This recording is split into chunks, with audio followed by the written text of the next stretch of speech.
Hi, my name's Ian. I've got a blog called Old Bum on a Bike, and it just outlines my journey back into cycling after many years. I've been cycling again now for a couple of years now, but I've just been recently bitten hard by the touring bug, and so I've decided to flog off all my road bikes and track bike and just focus on touring. I have just bought a new bike. I've had it for a couple of months now, and it's absolutely beautiful bike to ride. It's a Kona Sutra touring bike, and I can't give it a big enough rap. It is absolutely a joyous bike to ride. I've only done one trip. I'm only new at touring. I did my first trip, which was about 4 or 5 days out west from here.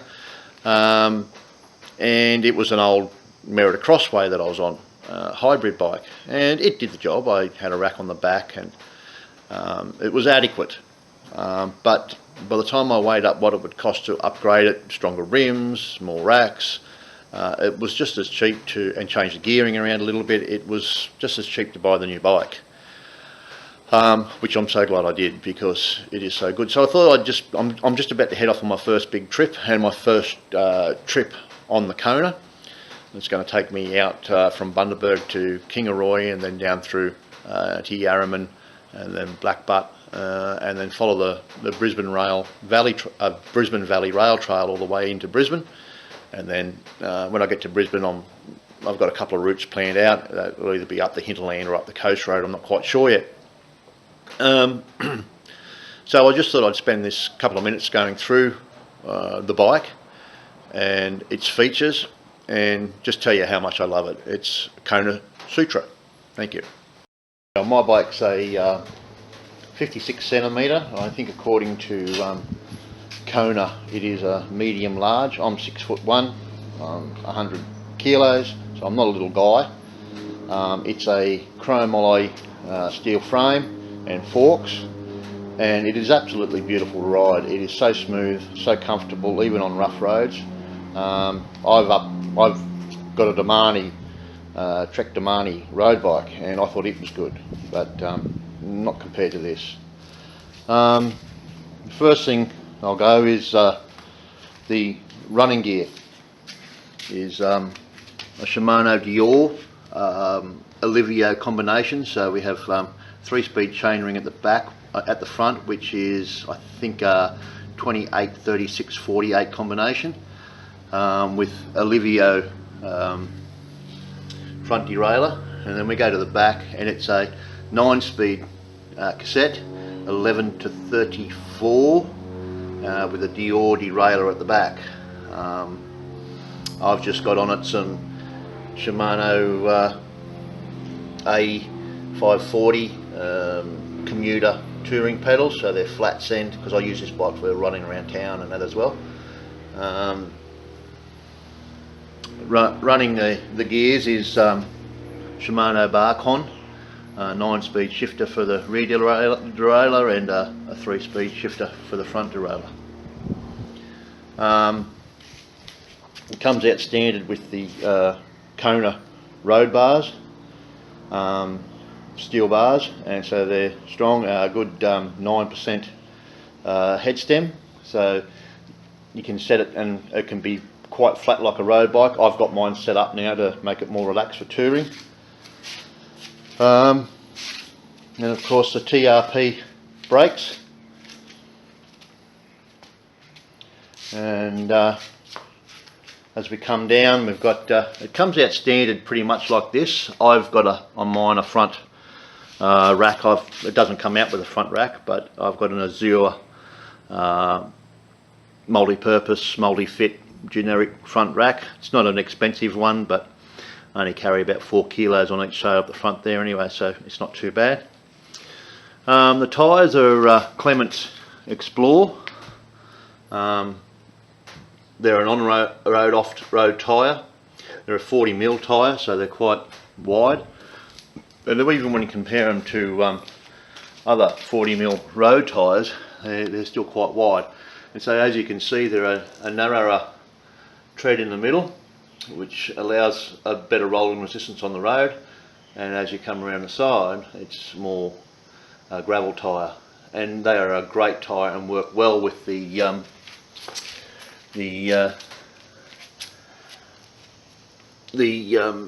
WTB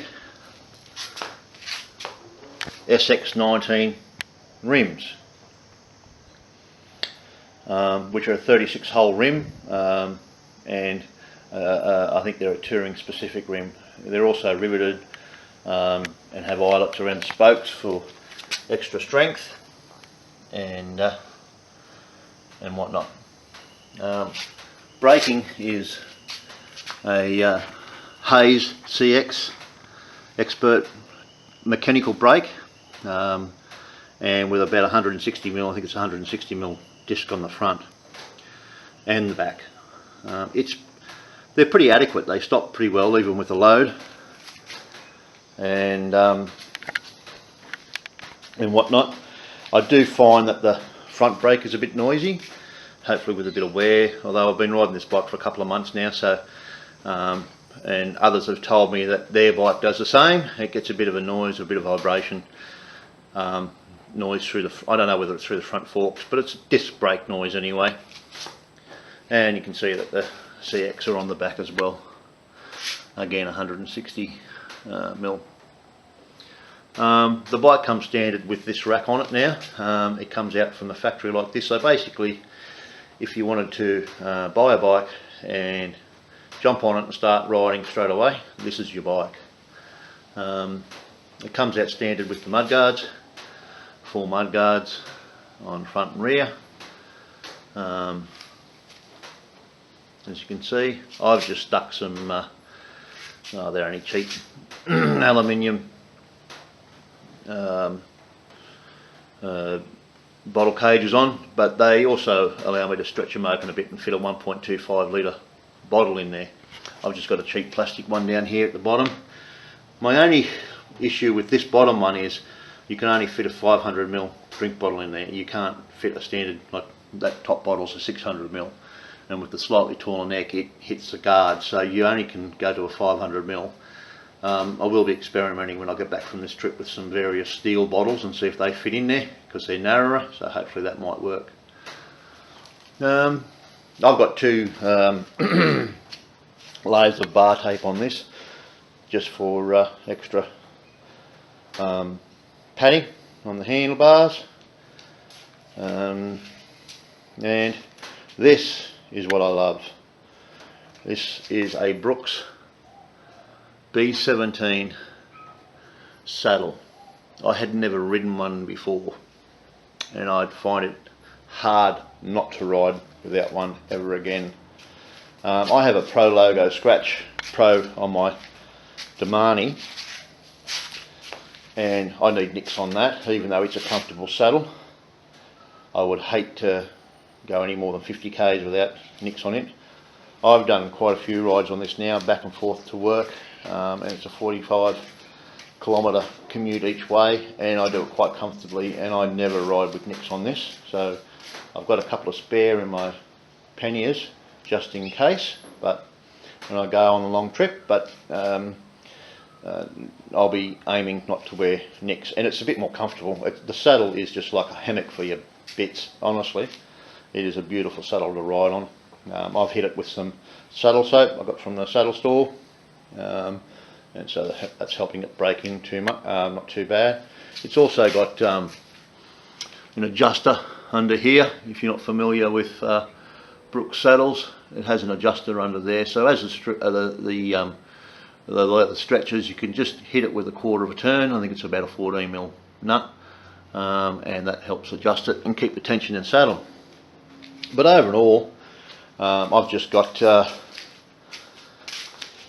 it's not an expensive light, but it's 1800 lumens. It's a Solar Storm X2 headlight up the front. I've just made a little dodgy bracket that bolts on there, and that stays there permanently.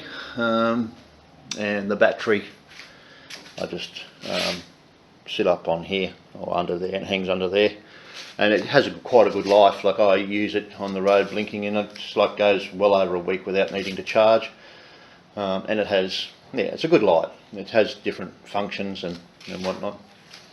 Like I said, on the front I've just got a basic, I think I got it from Velo Gear for about $50 odd. It's not an expensive one. Aluminium Azure rack. Now on the front of it this is just to help me with a little bit of extra power. It's out of the way there.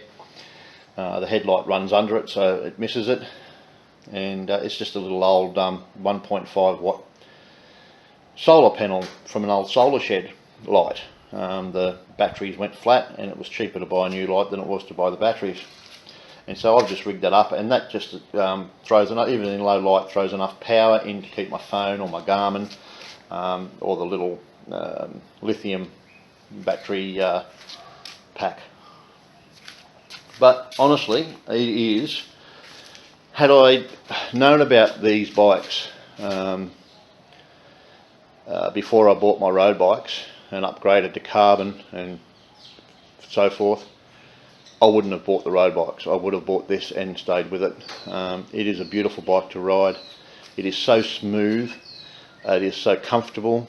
It doesn't feel heavy to ride when you're on it, even with the load. Like I've done a couple of little rides now with front and rear panniers fully loaded on it, and the bike does not feel heavy at all. It feels comfortable. It feels sure-footed. I've never gone across, we have a lot of cane rail tracks around here in Bundaberg where I live, and they are a nightmare on road tyres. These things just soar across them. Gravel roads, you name it, the Kona Sutra is an absolutely beautiful bike. And no, I'm not on commission. I got mine from Jack at Hoopy Cycles here in Bundaberg. He looked after me and gave me a good deal, and yeah, I'm so glad he did. And after he had it in the shop for quite a while, and I just kept looking at it and looking at it and looking at it. And after I did my first trip on the Merida, I went, no, I need something more sustainable, a bit better. And by the time I upgraded the old hybrid to be strong enough to handle the weight and the pressures of the trip, it was going to work out the same in price. So I've got a really good bike now. This bike will last me for years, and there'll be many trips on this.